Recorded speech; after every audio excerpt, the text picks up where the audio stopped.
Shalom, peuple de Dieu. Bienvenue à notre plateforme de méditation intitulée Méditons ensemble.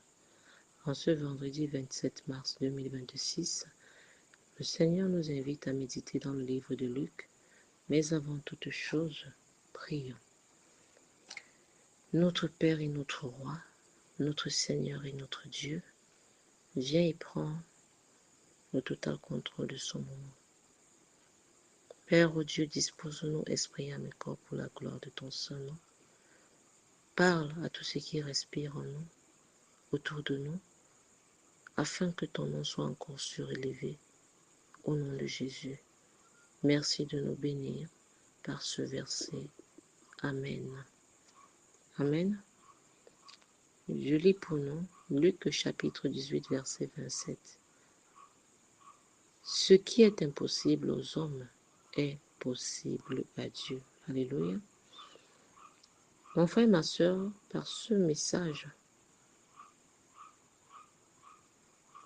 le Seigneur nous demande d'être des personnes de foi. Oui, de foi. Mais alors, qu'est-ce que la foi, bien-aimé? La Bible nous dit que la foi est une ferme assurance des choses qu'on espère et une démonstration de celles qu'on ne voit pas. Hébreux 11, verset 1. Sachons que c'est par la foi que le monde a été créé. C'est également par la foi que Anne eut Samuel après des attentes. C'est par la foi que Noé, divinement averti de ce qui devait arriver, par amour et respect pour Dieu, construit l'arche. Le Seigneur nous demande d'avoir la foi,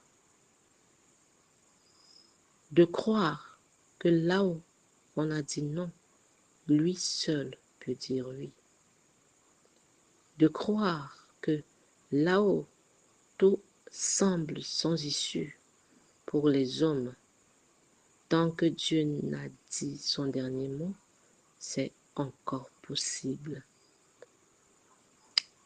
D'arrêter de nous fier au verdict des hommes, de croire qu'il est le Dieu des impossibilités, le Dieu là qui positionne et repositionne encore,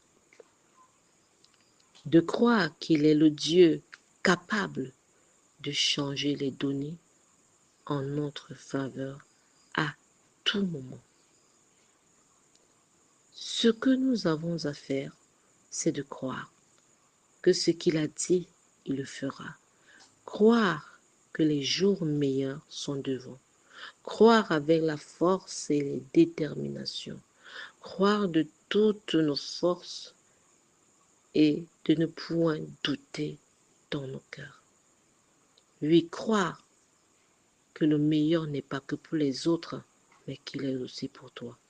Croire que l'humiliation que tu vois aujourd'hui là, elle disparaît parce que tu crois que Jésus peut le faire pour toi. Alléluia. Cela tombe bien, bien-aimé, parce que nous avons un sujet qui exige que notre sœur ait la foi. Parfois, la sœur qui est en foyer n'enfante pas parce qu'elle doute. Elle doute de la puissance de Dieu. Ou elle a cessé de croire que Dieu peut faire parce qu'elle a si tant attendu qu'elle a faibli dans la foi. Nous allons prier ce matin que l'Éternel Dieu renouvelle encore une foi puissante en toutes ces sœurs qui ont perdu la foi, qui ont perdu l'espérance, qui ont cessé de croire que le Dieu de toute possibilité est le nôtre. Le Dieu qui rend toutes choses possibles, c'est l'Éternel. Prie avec moi pour que le Seigneur reconstruise, rebâtit une foi indestructible, imbattable dans le cœur.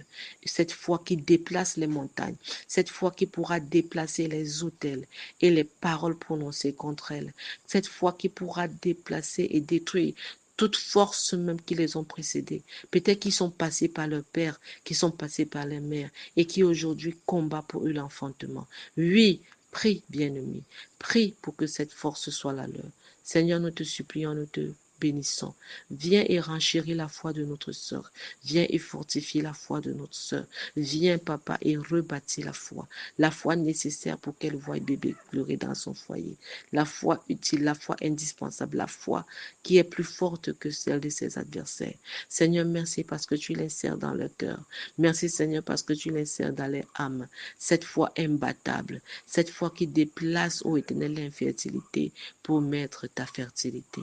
Merci, Éternel, de ce que ce matin encore, tu bénis une maman, tu bénis des mamans par des triplés, au nom de Jésus-Christ.